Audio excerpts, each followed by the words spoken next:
Unakutana ameweka biashara yake kwenye mtandao. Uongo huyo. Wewe una biashara gani? Kwanza kaanza biashara lini? Matusi yani. Toka lini yale matusi? Unatudanganya mongo. Unakutana ameweka biashara yake kwenye mtandao. Uongo huyo. Wewe una biashara gani? Kwanza kaanza biashara lini? Matusi yani. Toka lini yale matusi? Unatudanganya mongo. Hata ukimwaminisha huwa akubali. Wengi wapiga matusi. Mnatuletea feki.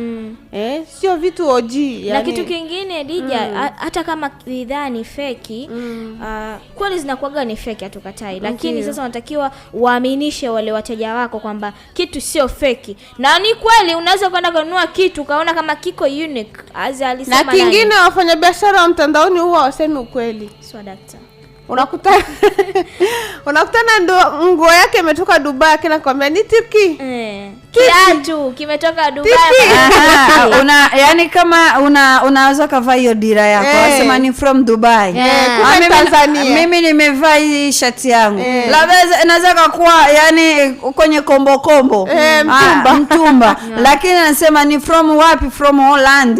Yani kama ninawekeza maeneo ya Ulaya na mimi nasema hii nguo yangu navaa yani original ni unique. Imetoka Ulaya. Kumbe lakini kwenye biashara ndio hivyo. Hauwezi ukaponda. Lazima tuendelea unasema uongo. Lakini unatakiwa useme ukweli. Uwe mkweli kwa vyovyote. Hata kama ni biashara mtandaoni, tuwe wa kweli na kwa ni vizuri. Mtu anajua ananunua kitu chake lakini cha sehemu fulani. Ndio maana wengi wanapigwa matusi. Unaona pana wengine hivi viatu vya dawa hivi vinatoka Belgium. Na Kampala imemwaga sio ilishaanza tayari. Na hivi viatu vinatoka Turkey. Unaona? Halafu Kampala inamwaga, Tanzania inamwaga. Halafu unajikutana sasa mtu wewe kama mfanya biashara, wewe mimi nakuuzishia, wewe haujui ni kiatu kimetoka wapi. Nakwambia $100 hichi ni kiatu kweli kimetoka Belgium. Kumbe unaumia, nipatia mifurushi, ni pesa, mimi naenda zangu kuenjoy maisha. Wewe kumbe unavaa kitu chenye fake.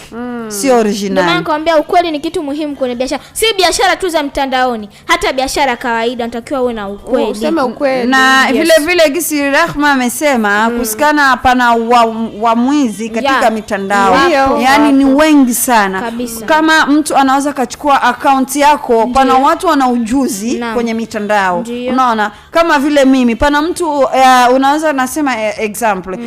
Mimi nikakuwa na Facebook, alafu mtu akakuja kaipirate ile Facebook yangu. Unaona akaitumikisha. Jina langu ni lile mapicha ni yale. Alafu sasa unajikutana kwenye biashara, mimi nafanya biashara. Alafu anakuja anauzisha vitu, alafu vile vitu unakuja kumbe akutapeli watu. Kumbe basi inabidi tusiwaharibishe wenzetu katika kazi zao. Kwa sababu anafanya kazi ile alishe familia yake, aitunze familia yake. Sasa wewe unapoenda kumhack na kuchukua vitu vyake inakuwa si vizuri. Familia yani wafanya biashara tuwe wa kweli.